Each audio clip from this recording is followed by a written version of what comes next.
2024 लोकसभा चुनाव से पहले राजस्थान, मध्य प्रदेश, तेलंगाना और छत्तीसगढ़ इन 4 राज्यों में विधानसभा चुनाव होने हैं। इसको लेकर सभी राजनीतिक दलों ने अपनी पूरी ताकत झोंक रखी है। सपा और बसपा भी इन चुनावों में अपनी किस्मत आजमाएंगी। सोमवार को अखिलेश यादव ने एमपी चुनाव को लेकर बैठक की थी। इसी क्रम में बहुजन समाज पार्टी की मुखिया मायावती ने राजस्थान के बाद मध्य प्रदेश के पदाधिकारियों के साथ बैठक की है।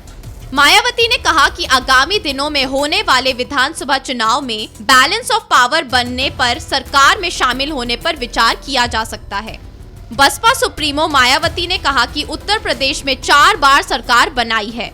बसपा ने अपनी सरकार में बाबा साहेब डॉक्टर भीमराव अंबेडकर और कांशी राम के सपनों को जमीनी हकीकत में उतारने के लिए बहुत हद तक बेमिसाल काम किया है।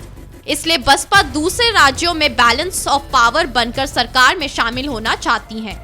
मायावती ने कहा, पार्टी का मानना है कि अगर बसपा सरकार में शामिल होती है तभी करोड़ों गरीबों, शोषितों, दलितों और अन्य पिछड़ों के हित और कल्याण के लिए काम किया जा सकता है।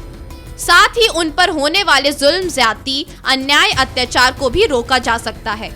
मायावती ने कहा कि राजस्थान, मध्य प्रदेश, छत्तीसगढ़ और तेलंगाना में कमजोर वर्गों और मुसलमान समाज का संवैधानिक रूप से तभी भला हो सकता है जब वहां जनता को हताश व निराश करने वाली मजबूत तथा अहंकारी सरकार नहीं हो, बल्कि गठबंधन की जनहित को मजबूर सरकार होगी।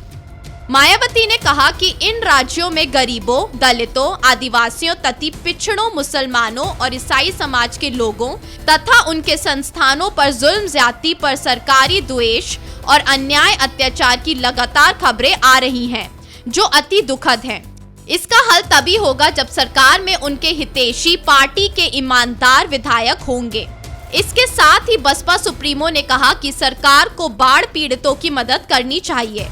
मंगलवार को मायावती ने मध्य प्रदेश के हालातों व राजनीतिक समीकरणों पर चर्चा करते हुए उम्मीदवारों के चयन पर भी गहन समीक्षा की है। बसपा सुप्रीमो ने बैठक में शामिल पदाधिकारियों को आवश्यक दिशा निर्देश भी दिए हैं। मायावती ने बताया कि बसपा कई राज्यों में बैलेंस ऑफ पावर बनकर उभरी है, लेकिन सरकार बनाने के लिए बसपा विरोधी जातिवादी तत्व साम, दाम, दंड भेद सहित अनेक घिनौने हथकंडे अपनाकर विधायकों को तोड़ लेते हैं। जनता के साथ विश्वासघात करके घोर स्वार्थी जन विरोधी तत्व सत्ता पर काबिज हो जाते हैं। उन्होंने कहा कि ऐसा बार बार होने से बीएसपी मूवमेंट को बहुत आघात भी पहुंचता है।